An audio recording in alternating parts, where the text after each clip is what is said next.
Hello and welcome to the Seasoned Spouse. Thanks so much for joining me today. We are going to be talking about PCS moves because it's PCS season and it just seems like everyone we know is moving or preparing to move or sharing their horrible PCS moving stories. So if you have a PCS story, whether it's good or bad, we want to hear about that today. And if you have some tips and things that you've learned from your previous moving experience, then we definitely want to hear about that too. So today we're going to talk about 3, maybe 4 different types of PCS moves. There's the regular military move. There's a ditty move, which is do it yourself. There's also something called a partial ditty, which I might be able to get into in a little bit. And then there's overseas moves. And every one of those is a different experience with a different set of challenges. And my family has had the lovely fortune to go through all of them. But if you haven't, then sometimes you'll hear somebody talking about, oh, when we PCS, this happened. Or when you PCS, make sure that you don't do this. And it will seem like their circumstances just aren't quite applying to your situation and to your move. And that might be because you're doing it in a different way, which is absolutely fine. But you need to be gathering the experience and the tips from your particular style of a PCS move. So when military families move, when the service member receives PCS orders, which is a permanent change of station, that's the military telling you that the service member is going to be relocated from point A to point B. And inferred in this discussion is the fact that this service member is bringing their family with them from point A to point B. There are times when service members can get unaccompanied orders when their family is not able to attend. And in that situation, they wouldn't do a regular PCS move because they're usually not bringing all their stuff with them. So unaccompanied orders are a separate situation that I won't be getting into in this video. But what we will talk about is when the family relocates and brings all the children and all the pets and the vehicles and the furniture along with them. So if I could just get a quick show of hands from those who are watching, if you have done a PCS move before, any type of PCS move, go ahead and give us a thumbs up that you know the challenges and the headaches and the frustration that come with PCSing. And then as we get into the different types, I'll have you vote on those too, so we can see who's done different styles of PCS moves. So the main one that we will begin talking about is the most traditional and commonly used form of moving, which is called a full military move. And in this situation, the military uses local moving companies that are supposed to be pre-screened and pre-approved. And those moving companies come to your house, whether that's on base or off base, it doesn't matter. Military families qualify either way. The movers come to your house, they will pack up everything that you own. You don't have to pack your own things. You can, but we'll get into that.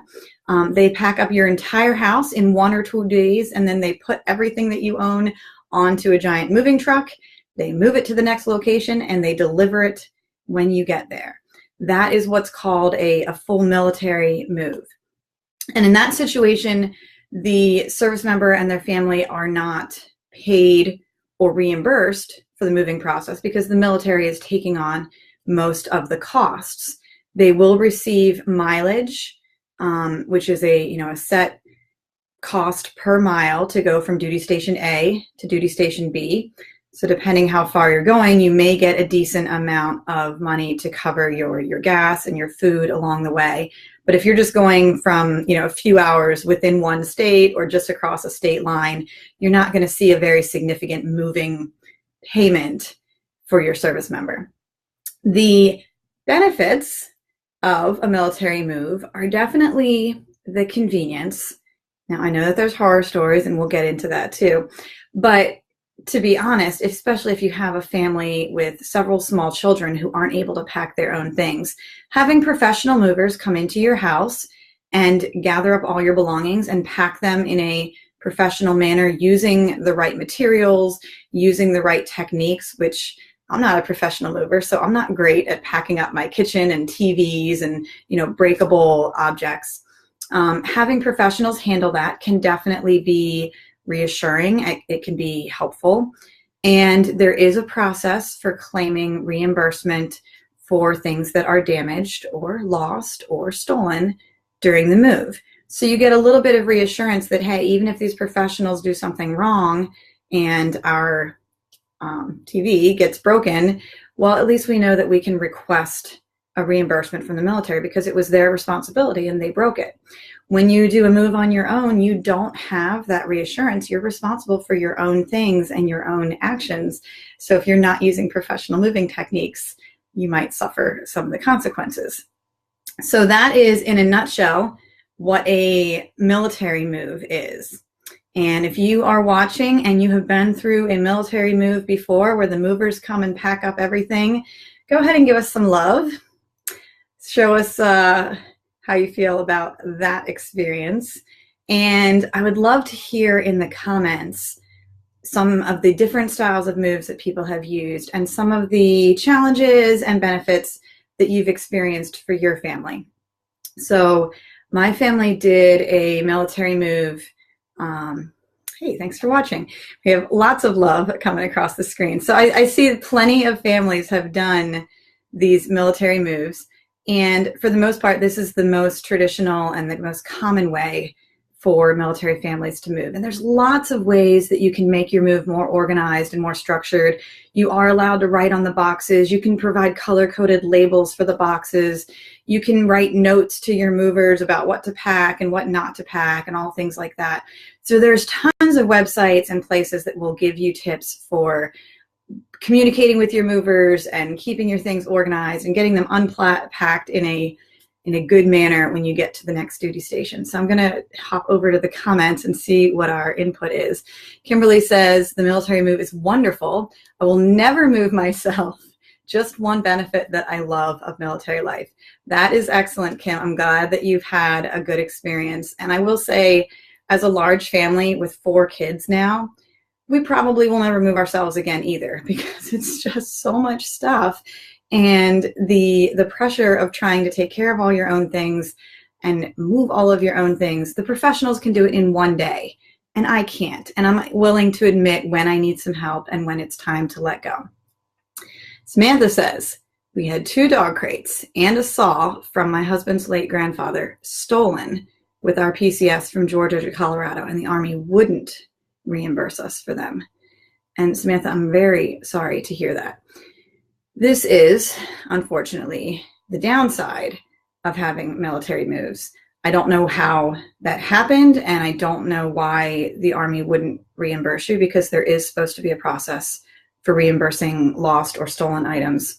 And items that are valuable, particularly, jewelry or collectibles or TVs and computers, various electronics, they should be marked in boxes as valuable items.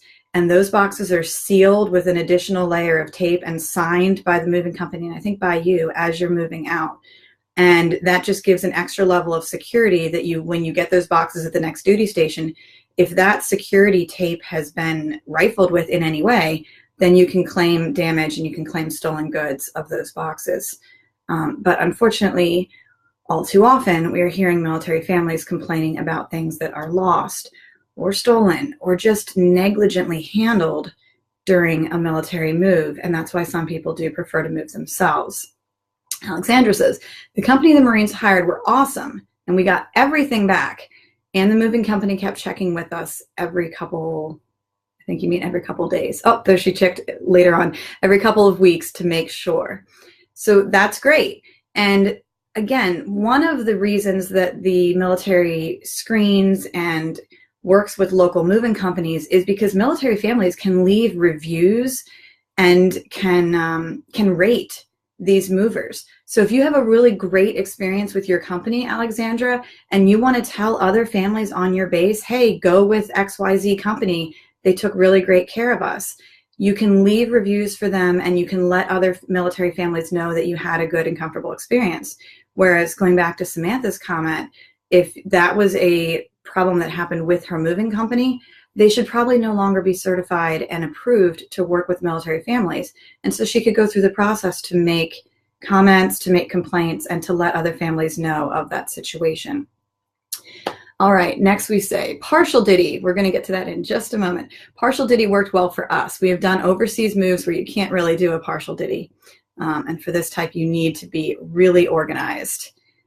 Continuing on, I've gotten 3 couches broken over 4 moves. Ouch. We've had items in long-term storage for 7 years. Please remember that long-term storage has an end date and needs to be extended sometimes. Ours was twice. If not, your stuff may end up in an auction. That is true. So make sure you get the right information for long-term storage. Thank you for sharing that. So yes, if you do an overseas move, which I'll get into in a moment, you do have the option to store in long-term storage some of your items, and the military, again, handles that cost and handles that moving process. Your items stay put near your current duty station. Your family moves overseas, and then within a few years when those overseas orders expire, the military will move you and your family from overseas, plus anything that's in your storage unit, to the next location. And that's all covered as part of your military move. But you're right, those items do have an expiration date. And so if you have 3-year orders overseas, and then you get another 3-year orders extended overseas, you need to follow up with that company so that they don't terminate your 3-year contract with the storage unit and auction off your property. Alexandra asked, I didn't think of that. Well, there you go. I for sure will leave a review since everyone was super kind as well. That is a great idea, Alexandra. So I hope that you'll leave the moving company a good review, or you can actually use ICE comments on your previous duty station, the one that you moved from. People usually think of ICE comments as critiques and negative comments about the way that things are working on base. What does this stand for? I can't remember, but it's ICE, ICE comments. And you can actually use those to make positive comments about things that are going well on the base also. So if you wanted to recommend the moving company in an ICE comment, those go all the way up to the base commander or the general or the admiral. And they are reviewed by military authorities. So it's important to let them know the positive feedback that you had. Samantha asked, can you request a certain moving company? I believe you can. You'll have to contact your duty station's moving office, and different branches use different terms for that. I think it is TMO for the Army and Marines, which is Transportation and Moves Office. I don't know. Don't quote me on that one. I'm not entirely sure. But yes, the office that handles moving on your base should have a list of pre-approved local moving companies. And you can choose from anyone on that list, and the military will handle reimbursing them and the move. So once you have that list of names, you can ask around, ask your friends, ask on the base Facebook page, look up local, Yelp reviews of these 5 companies. What were people's experiences? And then make your decision based on that. So that's a good way to choose your moving company. All right, I want to get into ditty moves. Yep, because we're getting a few comments about them. So let's just back up for a second and explain what a ditty and a partial ditty. Thank you. It's interactive customer evaluation. That's what ICE stands for. I always forget that. So an ICE comment is for interactive customer evaluation, and you can leave comments, good or bad, about your local moving company. So we talked about the experience of having the military move you. Let's talk about another option, which is available in most cases, which is called a ditty, or do it yourself, or a partial ditty move. Now, these are only able to be used in stateside moves when you are driving your family to the new location. You can't do it if you're flying to Hawaii or flying overseas or flying to Alaska, I guess, also. So all of those OCONUS overseas moves are a different situation, which I'll also hopefully get into. But a do-it-yourself move, which I think has now changed, it's now called a PPM, personally procured move. But most families that I know still refer to it as ditty just because we are old-fashioned, I suppose. But a ditty move or a personally procured move is when you yourself pack up your belongings, rent a moving truck, buy moving boxes, do all of the work yourself, and you drive yourself and your family and your furniture from duty station A to duty station B.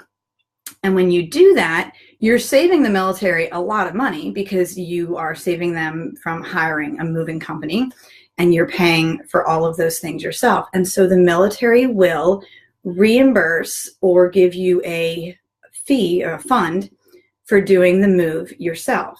And that is based on a few factors. So you need to take these into consideration when you hear people talk about pros and cons.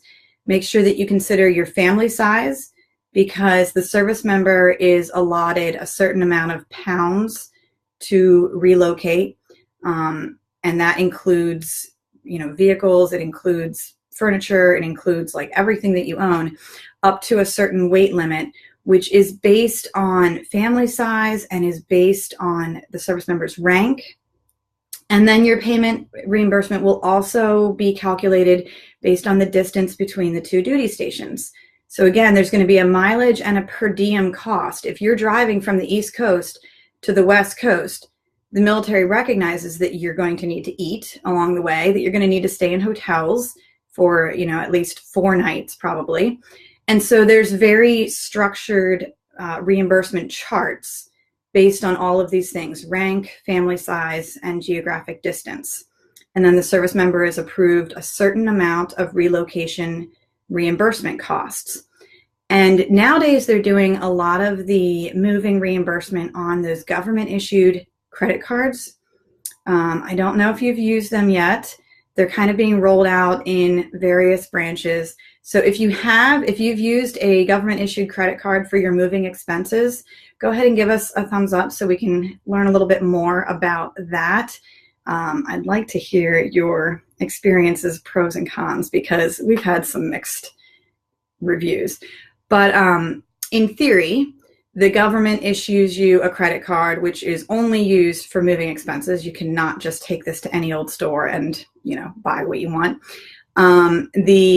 You have to save all of your receipts. It's very important when you're doing a Diddy move to save your receipts for everything, for the moving boxes, for the packing paper and the little bubble popping paper, for renting the moving truck, for staying in hotels, for tolls that you encounter along your driving route, for your gas, for your food, all of those things. You should be saving the receipts, because once the service member arrives at the new duty station, they are going to have to submit a claim for their credit card bill, and they need to provide receipts for almost every transaction. So yeah, I think it's still called the government travel card. I think Citibank is usually the banking company, but I don't know if that's across all branches. But yeah, it's a Citibank government travel card for moving expenses. And so it's really important that you save the receipts. And then when the service member gets to his new duty station, they can make a claim. And in theory, the military will reimburse you for all of those moving expenses. So here are the benefits of a Diddy move. And the reason that a lot of people like them is because, yes, you can make a lot of money on your move. Sometimes, depending how efficient you are and depending how much you're willing to do on your own and you don't have to pay friends to help you, you might be able to make a few $1,000s from saving the government all of that cost of professional movers. So a lot of people like to do it just because instead of it being so frustratingly expensive to move your family, when you move to a new location, you have to pay the down payment for your rent, or maybe buy a new vehicle, and you have all these new costs that you're accumulating that the military does not reimburse, any of that kind of stuff. So usually there's a lot of expenditure during a PCS move, and anything that you can get back and pocket is life-saving. So a Diddy move, yes, you can make some money from it. You also have a lot more control. It's your things and you're packing them. So if you know that grandma's heirloom china or whatever is a very precious item to you, then you can take the extra care to wrap that and research different techniques for moving things carefully, and you can control which items you're taking the most care of. For a fact that they're not going to get stolen because they're going to be locked in your moving truck the entire time as you drive your moving truck to the new location. And then you can also kind of spread your move out over a period of time instead of having everything happen within 1 or 2 days and everything getting delivered all at once. If you and your spouse have a flexible schedule, and depending how far you live from your other duty station, you can make as many trips back and forth as you want and take time to gradually move into a new place. No one's stopping you from doing that. A partial ditty, before I get into too many questions, a partial ditty is like that. You are moving your own things from point A to point B, but a partial ditty is used for when you only move a portion of your belongings. And we did this, for example, with an overseas move, but it can also be done on a local move. So for example, we had orders from Europe to go all the way to the West Coast to a new duty station. And the military was willing to move all of our things and to fly our family all the way from Europe to the West Coast. However, we had family on the East Coast that we wanted to stop and visit in between. So we just did a military flight to the East Coast. And then we took responsibility for moving ourselves, some of our belongings that we had stored at our relatives' houses, and a new vehicle that we purchased. We got all of those things on the East Coast and then drove them across country to the new duty station at the West Coast. Well, as we moved, we were doing a partial ditty. So we had to weigh our vehicle. We had to tell the military how many pounds of things we were moving ourselves, which it wasn't a ton. It was just a minivan with a car top carrier. But we were moving all of my wedding china had been stored at my parents' house, and a few other large and bulky items. And of course, our own children and car seats and things like that. So we were reimbursed by the pounds of things we were moving.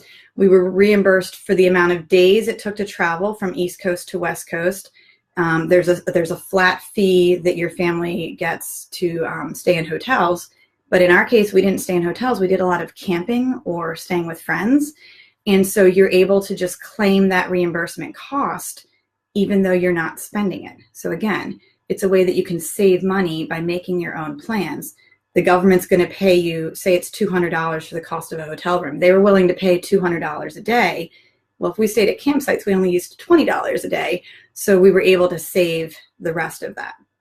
So a partial ditty, you are allowing military movers to come in and pack up and box the majority of your belongings, but you're claiming that you're going to move some things on your own. And that can be really useful if you have, a TV or valuables or a computer and things like that you're driving in your own vehicle. Claim that as a partial ditty, and then you get more of the mileage and the per diem reimbursement as you go. So it's the same thing as a regular ditty. You need to save your receipts. You need to use the travel credit card. And when you get to the new station, you request a reimbursement. So I'll get to some questions now about ditty and partial ditty. Alexandra said, for the regular move, we used the credit card, and it was used for food, hotels, and gas. We didn't know about the food until like the second state, but we had the government card, and it was Citibank. The only problem we had was it was activated right away on the day we moved because of a mistake on the office's part.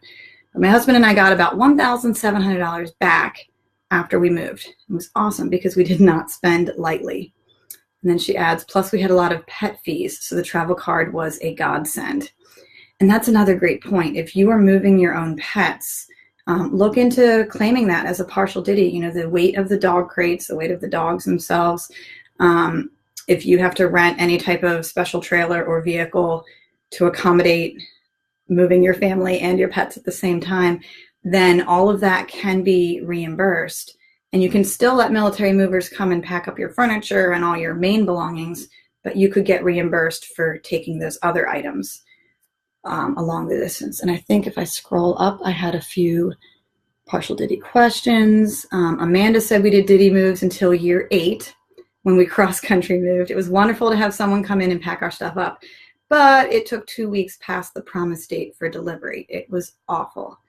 Yeah, sleeping on the floor is not fun at your new location. It was the only move where items were damaged or lost. An entire swing set was misplaced. I don't know how that happens either. Thankfully, it was magically returned to us 2 months later. I like having more control of my things with a ditty move, but it's too much work now with children and more stuff. Amanda, I hear you. We did one ditty move. Just one. It will probably be the only one. And that was our first as a family. We were newlyweds, had one baby. And we lived in a 3-bedroom apartment. So we thought, how hard can it be, right? So we rented the moving truck, and for weeks I had bought moving boxes and I was packing up our things, and we did okay. We got all of our things onto the truck, but we lived on a 3rd floor apartment.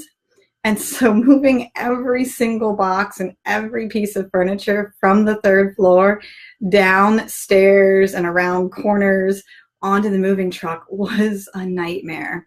So I think when you're making the decision of whether to do a military move or a ditty move, you really need to look at your own family's situation. Don't go too much on a friend saying, oh, we loved it. Oh, we had a horrible experience. But look at your own current housing situation. How difficult would it be to move yourself? Consider how many friends you have in the area. Would people actually help you to lift furniture and move boxes?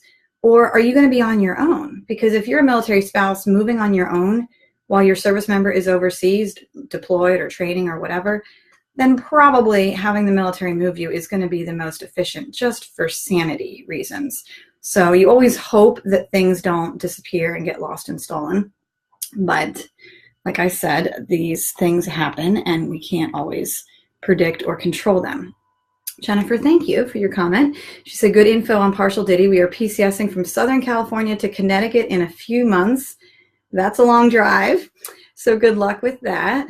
She said, it's my first PCS and my husband's first with wife and kids, and we're trying to figure it all out. All right, well, we're here for you, Jennifer. What kind of questions do you have?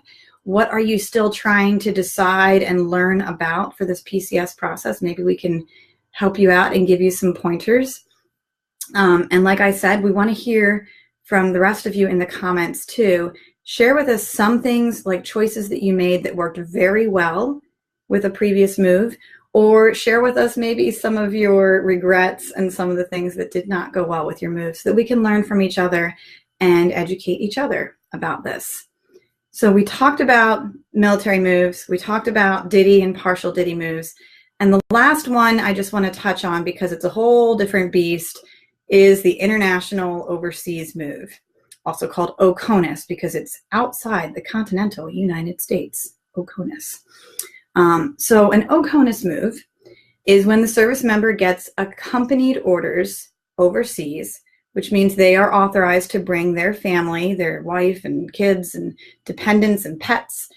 Everyone is allowed to come with the service member overseas and to live at the new duty station for X amount of years. That's an accompanied move. I'm just going to read Charlie's comment real quick. Please double check with transportation about the trailer part. If it's an open trailer, it may not cover your items. Yes, I would not recommend using an open trailer for a move.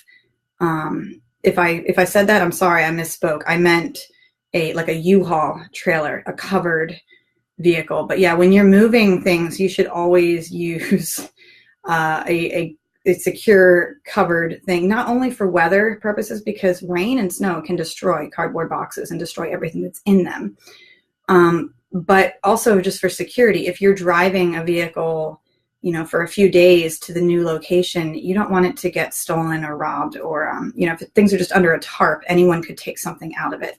So you always want to have a secure locked vehicle that you can move your things in. And it's important to note that maybe the military would not reimburse an open trailer anyway. So that's a good tip. Thank you for sharing that. So when you're moving overseas, there's a little bit of a different process, and it's going to depend a little bit on your branch and the station that you're going to. So I probably can't answer every question that you might have about an overseas move, but I'll go into some of the basics.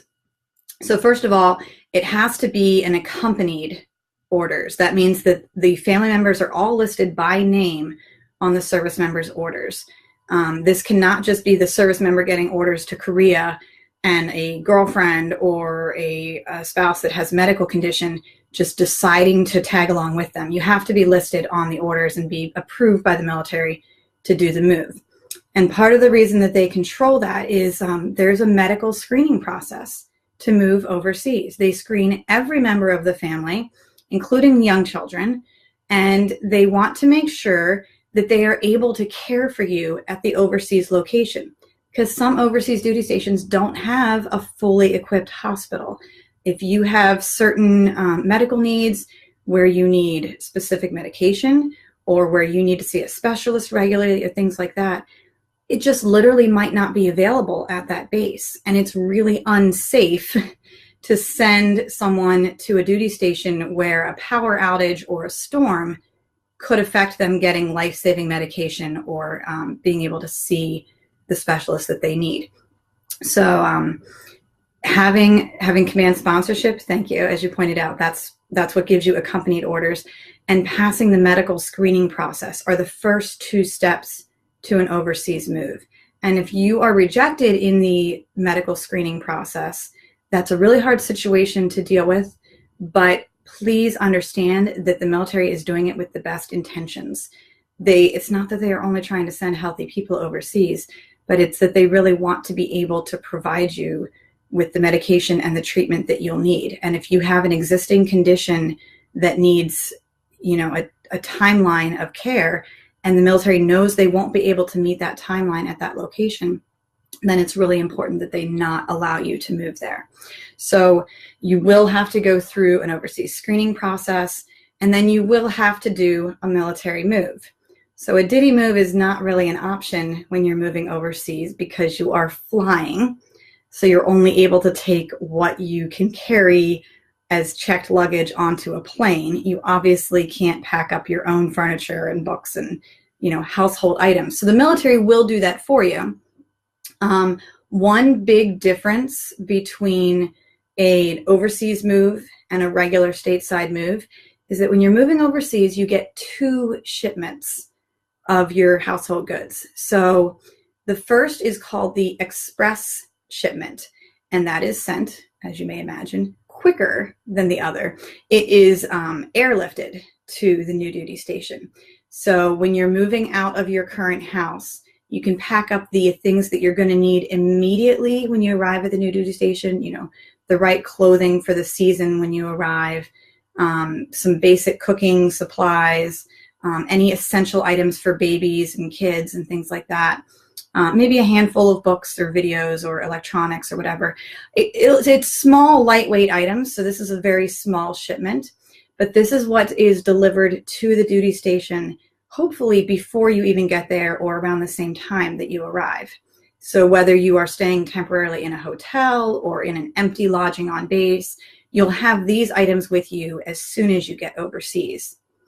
Meanwhile, the rest of your household goods will be packed up again by the military using pre-approved movers, but they are shipped on shipping crates on boats. And they may take 1 month, 2 months, depending where you're coming from and where you're going. It can take up to 2 months to get to the new duty station. So that means you're going to be without beds, without furniture, without a lot of your household goods for a long period of time, which is why a lot of overseas duty stations have temporary furniture and temporary dish packs, like kitchen kits that they'll give you when you arrive, because they know that there's no way to get out of one house on stateside and into your new location and have all your stuff with you for that whole process. So you send your household goods whenever you check out of your stateside home, and then you know that you're going to have to wait a month or 2 to see them again, and you'll be living in basically like dorm room, barracks furniture for a month or so until your furniture and everything arrives overseas. And the same can be said for your car. I will back up and mention that most PCS moves, they will include one vehicle for the family, and typically service members get the vehicle there by driving it themselves. That's why the military is reimbursing you for mileage, because they're expecting that you're going to be buying gas and moving your vehicle from point A to point B. However, they will not do that for both vehicles. So you have to decide for yourself whether you're going to sell an older vehicle at one duty station and buy something new at the next duty station, whether you're going to ship your vehicle, which is expensive. It can cost a few $1,000s to go across the country. So depending where you're going and how you're going, if it's a really nice vehicle and you have to have it, then you'll have to spend that money. But hopefully you can figure out a way to either drive it yourself or have a friend drive it. You might have to attach a vehicle using the little pull behind trailer, attach the vehicle to the U-Haul.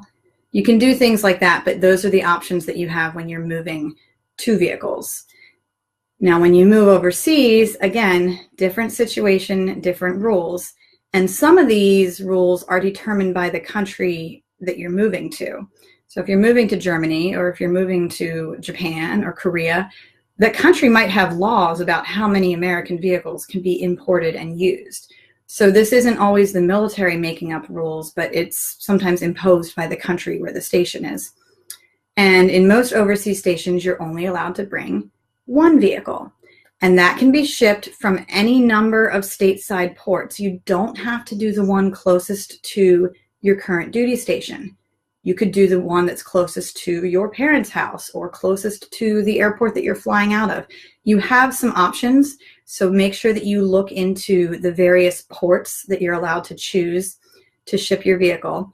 It will be shipped again on a boat, so it will take 1 to 2 months for your vehicle to arrive at your new duty station, which is why it's important to decide whether you want to do that ahead of time before you move, and maybe spend your last month in the States borrowing someone else's car, or driving your parents' vehicle for a little while or something like that, or whether you want to go a month or two without your vehicle overseas, where the cost of renting a vehicle can be very expensive, and you need to keep in mind you probably won't have any friends when you first get there that you can just borrow a car from. So it's an important consideration, and it's important to know that you can ship a vehicle in advance if you think that the rentals are cheaper stateside, or if you have some other options available to you. So we talked about moving overseas has an express shipment of goods. They have unique rules about shipping your vehicle, also shipping pets, whole other category I won't get into too much here. But when you move overseas, you are allowed to bring pets with you in most cases, as long as it's not an outlawed or a dangerous breed in that country. But each country has their own rules for importing animals. Sometimes they have to spend a few weeks in quarantine just to make sure that they're not bringing any foreign, diseases with them. There will be forms that you need to get from your vet before the move. The animal has to go through a medical screening. The vet has to sign off on it. Some countries require you to get a microchip that either has to be implanted before the move, or it has to be implanted within the first 10 days of arriving. Those rules all depend on your country and the base that you're going to. So those are the things that you need to research ahead of time. But actually moving your pet overseas probably involves flying them. There are a very small number of spaces on military rotator flights that will allow you to ship a pet for a very low price. But during the summer months, when everyone is doing PCS moves, those spots fill up very quickly, and sometimes they are limited by temperature control. I mean, pets can't fly at extremely cold or extremely hot temperatures. So during certain months, if it's just a cargo hold of a plane, that's not safe, and they won't fly animals. So you need to make your reservations with military flights. Those are either called MAC flights, like MAC, or rotator flights. They're the vehicles, or the aircraft that are used for Space A flights. So you can look at Space A locations near you, going to your duty station, and find out what path your pet might be able to take. But if you have to pay to send the pet on a civilian flight, that can take $1,000 one way to ship an animal in a crate on a commercial flight. So make sure that you're planning for that cost in your moving expenses, because that is not reimbursed by the military. They do not pay to ship pets. Sorry, but I guess the pets are not listed on the orders, so the military doesn't feel that they are responsible for them. So you need to make plans for those expenses as early as possible.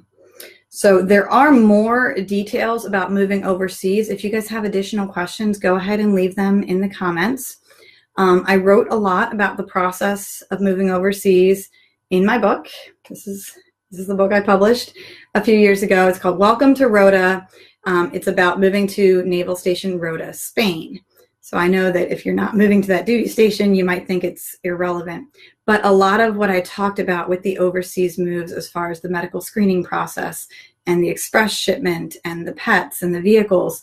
Those are universally true. It's just that some of the details depend on different countries, but they're all discussed at length in this book.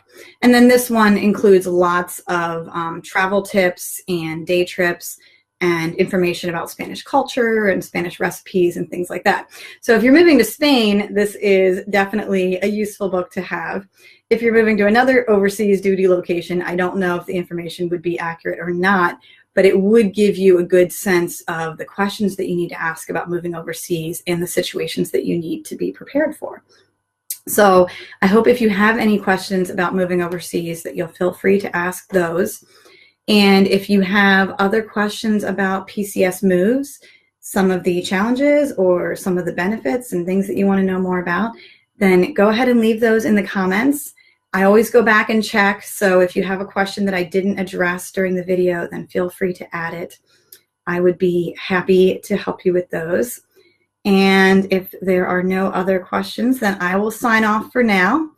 This has been Lizanne, the seasoned spouse, and I am so happy to have shared this video about PCS moves with you. So thanks again for watching, and I'll see you next time.